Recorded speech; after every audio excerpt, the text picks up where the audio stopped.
Bonjour, aujourd'hui nous faisons escale à Paris et nous sommes au 50e salon nautique, sous la neige.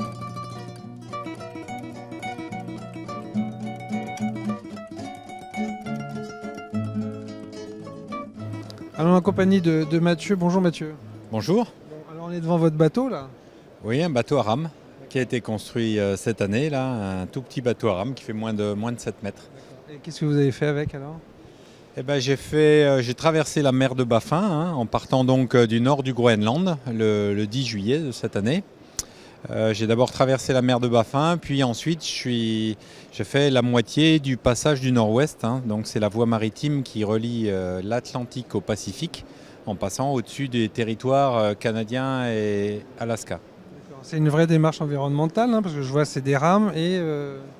Environnemental, disons qu'il n'y avait pas un but scientifique, mais effectivement c'est une expédition, il n'y a pas d'énergie fossile, c'est à la force des bras, oui. Je vois un panneau solaire là. Voilà, oui, toute l'énergie de bord c'était le soleil, enfin malheureusement quand il y en avait, parce qu'il n'y en avait pas beaucoup, c'est une région assez ventée, assez tourmentée, il n'y a pas beaucoup de soleil, ouais. J'avais pas beaucoup d'énergie, ça serait à refaire, je prendrais une éolienne en plus. Et c'était dur donc. Oui, c'est forcément dur. C'était très beau, mais il y avait beaucoup de glace, beaucoup de vent surtout. Donc pour la rame, c'est pas génial. Enfin, c'est un peu dangereux quand on est un bateau à rame. Finalement, ça tient bien la mer quand on est au large. On peut encaisser des coups de vent assez forts, mais quand on est près des côtes ou près de la glace, c'est pas évident. Moi, j'ai dû ramer. Je crois plus de 10 jours à plus de 10 fois donc, dans du 30 nœuds. Donc pour un bateau à rame, c'est important. Et jusqu'à 40 nœuds. J'ai ramé une fois dans du 40 nœuds de vent. Il s'est pas renversé, ça va? Non, il ne s'est pas renversé, mais c'est un bateau qui est conçu. C'est un architecte qui fait des bateaux à voile. C'est Sam Manuard qui l'a dessiné. Et le bateau se redresse tout seul. On a fait des tests à Lorient. C'est-à-dire que retourné, il est instable. Et il revient tout seul sur lui-même. C'est plutôt une bonne chose. Ah oui, c'est l'essentiel, à mon avis, c'est l'essentiel sur un bateau à rame.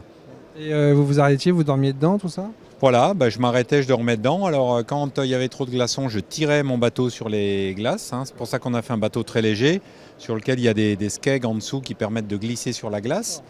Ou je le tirais à terre, parce que j'avais aussi un système de roues que je peux mettre dans l'eau et puis sortir. Ou je le mettais au mouillage, ou je me laissais dériver. Laisser dériver, ça voulait dire des nuits assez hachées, avec 1 heure de sommeil, maximum, puisqu'il fallait se relever et regarder un peu où on en était. Comme il est là, il pèse combien? À vide, ce bateau fait 240 kg, il est construit en matériaux composites, Kevlar, surtout du Kevlar pour la solidité, carbone aussi Kevlar pour la coque et carbone surtout pour le roof, donc les cabines. Et c'était quoi la démarche de cette aventure? C'était une aventure, essayer d'ouvrir une voie, parce que ça n'a jamais été fait à la rame. Il n'y avait pas de justification scientifique non, c'était rencontrer des Inuits. C'est fait? Voilà, oui, c'était fantastique. Et il y a un livre qui est sorti aujourd'hui qui relate mon aventure. Très bien. Dans quelle édition? Non, je l'ai édité tout seul, c'est assez amateur, avec beaucoup de photos, avec Bruno Mazaudier qui est le photographe, et les gens peuvent l'acheter sur le site. Le site c'est www.expeditiontico. Donc Expédition Tico, c'est le nom du chien qui m'a accompagné la moitié de mon voyage. On le voit là. tico.com. D'accord. Bon voilà, c'est dit. Merci beaucoup. Merci, et une prochaine bientôt? Je réfléchis, j'ai pas mis en vente mon bateau, j'aimerais bien continuer à ramer avec lui, oui. Très bien. Bon courage. Merci. Merci, au revoir.